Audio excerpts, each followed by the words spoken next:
As we stand here in Parshat Nitzavim, and Moshe Rabbeinu was talking to Klal Yisrael, to his beloved Yidden, the final day of his life.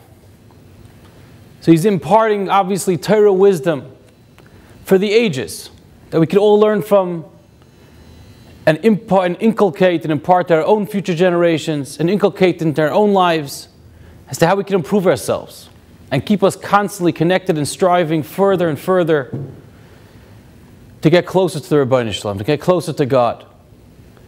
And in one very poignant statement, he says, today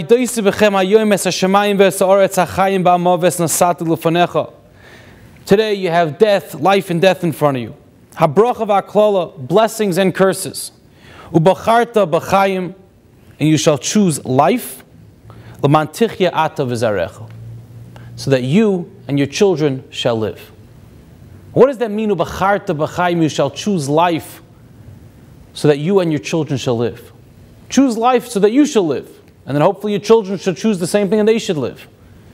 How do I define, because I chose life, should that give my children an ability to live as well? And Rav Moshe Feinstein is oft quoted in explaining as to what was the reason why so many people, years ago after the post-war generation, why so many children left the fold. Their fathers sacrificed so much. No money, keeping Shabbos. They gave up so much of their own comforts and their own menuchas hanefesh just so that their children should be able to have a Jewish lifestyle, should experience something, and to hang on to the Jewish world. Why did so many of them leave? And he says because when they sat down to the Shabbos table, the father said with a krechts, he said with a groan, "Oy, it's Shabbos, what a shvera week, what a shvera vach, what a difficult week." And the correlation, their connection with Shabbos and with Judaism became one of hard work, sacrifice. And that way, the younger generation, obviously with the backdrop of everything else that America had to offer, didn't hold them. So instead he says, Ubacharta b'chayim, choose life. Choose life and give over the Torah, give over Judaism in a way that's exciting, in a way that's fun, in a way that's engaging, in a way that's positive. L'mantichya, so that you shall live. Ulezarecha, and your children can live as well. Because if your children see you living that way, and making that choice with a geschmack, with an enjoyment, then your children want to continue that same exact way. But many times we ask ourselves, who am I? Yes, so my Rebbe should be geschmack, the rabbi should be geschmack, he should be lively, he should be enjoyable, he should be positive. But me, what effect do I have? I learn with him a little bit.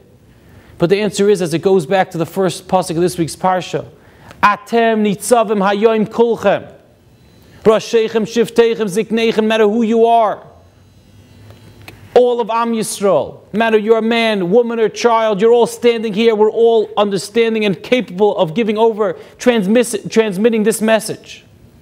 Ubacharta b'chayim goes in each and every one of us. There was a girl who had what we call FFBWL, from birth with lapses. And she said what got her going, that during that time when she hated everything, rebelling against everything that her family stood for, and she finally came back.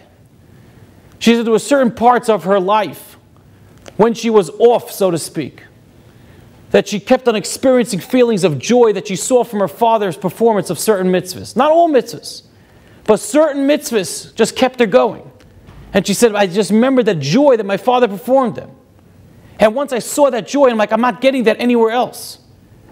That feeling of simcha, that feeling of happiness, I can't replicate or duplicate anywhere. And because of that, it got her back on.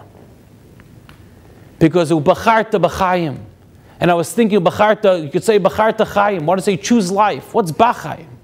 Because you choose it with the chayim, with the chiyas, with a liveliness, that Yiddishkeit is real, Judaism is powerful, it's relevant, it's engaging, it's the only way to live life in a moral way, in an ethical manner in this decadent society. If we live that way, we understand we're making right choices. It's bracha, then it's not klala. It's chayim, it's not maves. It's enjoyable, it's Yiddishkeit, it's the way it's supposed to be. It's the only way to live life. then we'll be Zeichel Mantichya, we'll live. We'll Leman Zarech, and our children will follow in our path. And we'll also look at Yiddishkeit and connecting to God and connecting to Hashem in the positive way that we're supposed to. Have a wonderful Shabbos.